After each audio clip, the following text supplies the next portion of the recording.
La premessa in fatto.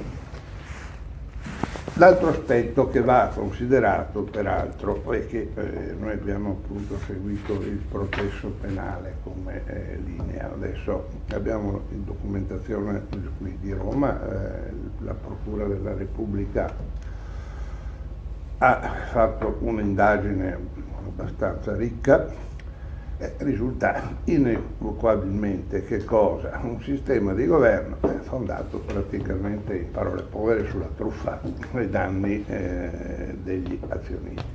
Quindi è vero che l'azionista corre il rischio di impresa, ma il rischio di impresa non dovrebbe essere la menzogna o l'infedeltà dell'amministratore, c'è una situazione del tutto particolare, cioè è stata creata una specie di truffa di massa in sostanza che ha finito per coinvolgere 200.000 persone e di più poi se si considerano le famiglie. Però detto questo, quali rimedi? Non ci sono rimedi nell'ambito della procedura di liquidazione. Io credo che vada affrontata la cosa sotto un altro aspetto. Qui ci sono delle vittime da reato di aggiotaggio, di ostacolato esercizio delle funzioni di sorveglianza, potrebbe anche un giorno crearsi anche il reato di bancarotta se venisse dichiarato il dissesto, ma non credo.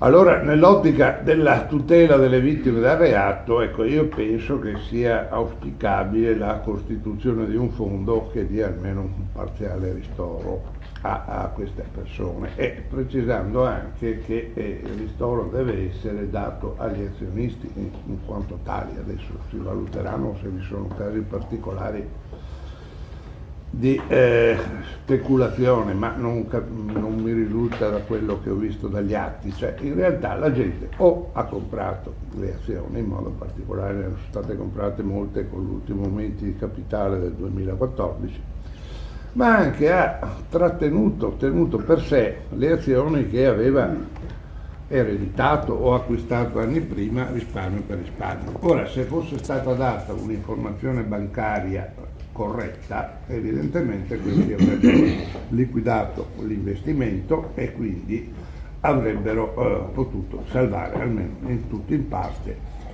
quello che è il loro aspetto patrimoniale.